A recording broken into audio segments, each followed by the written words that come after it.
This incident has forced me to believe in both God and ghost. My uncle is a priest who has the capability of helping people and getting rid of the negative energy that was in their life in any form. This is the first time I'm going to disclose about my part-time job that I had done when I was in college as an assistant.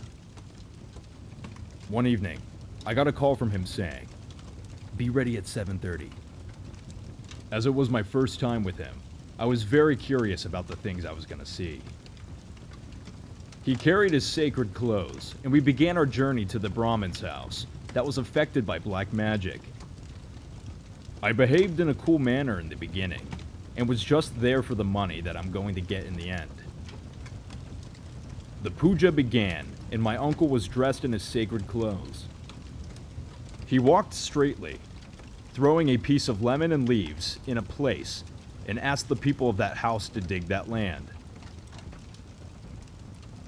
After digging for almost 2 feet, he asked him to stop and took a handful of mud and began to place that on the banana leaves, to which we had noticed the bone, hairs, gold, and bronze in that mud.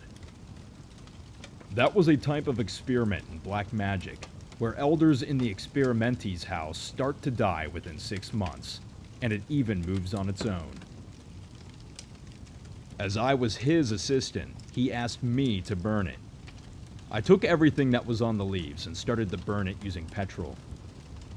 My uncle, who was 10 to 15 feet away from me, turned to face me while looking up and said, "Get lost, or I'll destroy you." There was no one there except for the house owner, my uncle, and myself.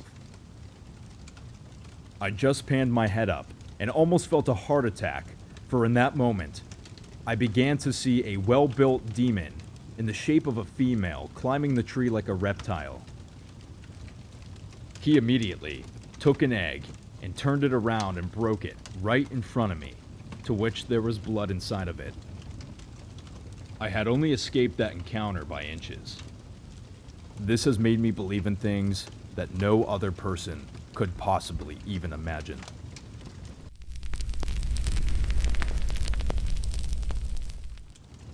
This is a true story.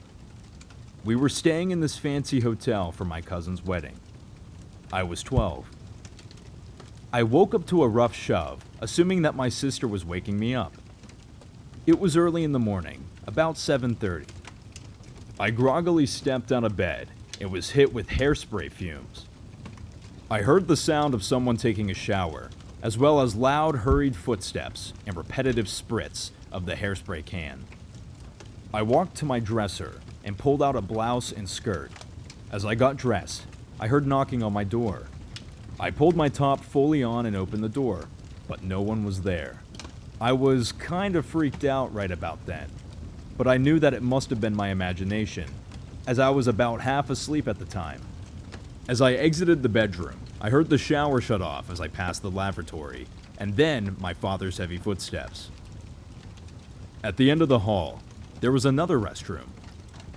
I heard repetitive spritz coming from there and called to my mother. "Hey Mom, I need to pee, and Dad's in the other bathroom." I heard my mother's voice. "Alrighty." It was definitely her voice, but alrighty was not something she had ever said. I rolled my eyes and walked away. I figured I should wake my granddad, as I heard heavy snores coming from the room that he was sharing with my parents. I wondered why my parents hadn't woken him up yet. When I opened the door, I was scared to see that the room was empty. Just then, the noises and the smell of hairspray stopped. I ran downstairs and saw that my roommates, Dad, Mom, Granddad, Clarissa, were already eating breakfast.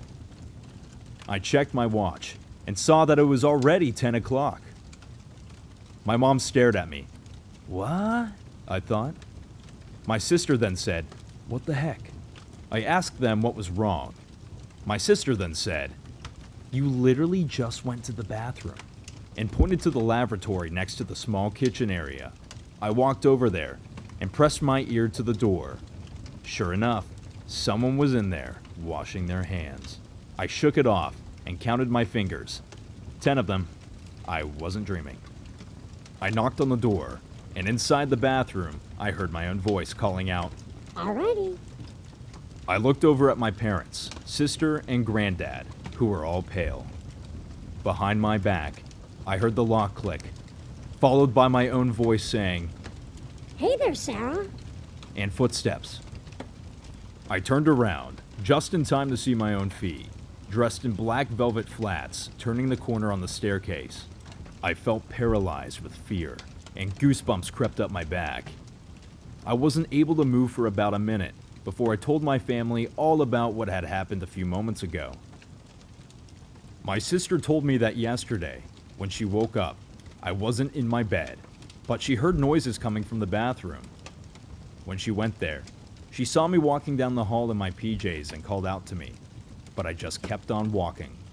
When she went back to my room, I was still sleeping in my bed, to which she started to freak out and didn't tell anyone.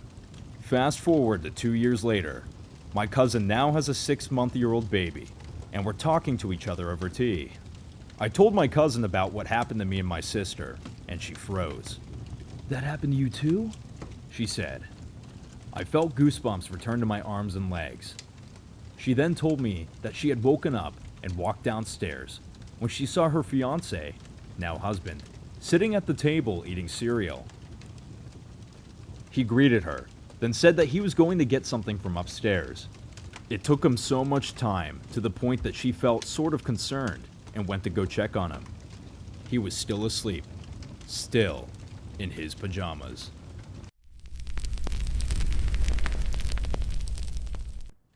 In 2016, my boyfriend, now husband, and I went camping in eastern Pennsylvania. The place we decided to stop for the night was primitive. Camping was free, no cell service, barely a road, etc. We did encounter 2 other people though. They might not factor into what happened later at all, but they were creepy, so I'll describe them. The first was a woman who had her truck off to the side of the road a little as we drove past. She had the hood open and seemed to be waiting for someone to stop and offer to help. Usually, my boyfriend had no problem helping someone, but he said this time something about her put him off. She didn't really seem like she needed help, and usually, people who need help look at you as you approach. She looked like she just expected we would stop. That's what my boyfriend said anyway. I hadn't really noticed anything that strange about her. The next person came when we had chosen a spot and were setting up a fire for hot dogs. I had noticed people drive by a few times, but my boyfriend pointed out that each time was the same car and the same man that watched us as he passed. My boyfriend was a little uneasy about this, but we had driven around for a while before finding a place we liked. It had been raining and everything was muddy, and we just wanted the driest spot possible. He could have been doing the same thing. We briefly thought about moving, but the road was too muddy. If he wanted to find us, all he had to do was follow the tracks. There were some other tracks, but not many. He'd only have to backtrack a little to locate us again. He didn't come by another time, so we stayed and spent the several remaining hours before dark goofing off. No one else drove by. Whether or not those 2 had anything else to do with our experience, the real fear came later. We had gone to sleep in our tent, and sometime around 3 a.m., we were awoken by this very loud noise. I can't describe it very well, or even remember exactly what it sounded like, but my boyfriend said it reminded him of a chain gun revving up. It was also similar to how it would sound if someone recorded a shovel being dragged over gravel and played it over a loudspeaker. He jumped up and looked out the little window, but couldn't really see anything. The sound repeated itself another few times. I was too scared to speak, so my boyfriend whispered that it was probably miles off and I should go back to sleep. I didn't question this, as I figured loud sounds could be easily heard miles off. After we left, he told me it sounded like it had actually been coming from just down the road, but he didn't want to freak me out. Looking back, I probably should have wondered why he would bother to whisper if apparently the sound was far off. I was still terrified. Every little thing I heard outside sounded like someone was walking around the tent. We laid there a while longer, when finally, my boyfriend told me to get dressed because we were leaving. I got alarmed by this, and even more alarmed when he unwrapped the machete he had bought just for this trip before opening the tent. We quickly packed up and loaded the car.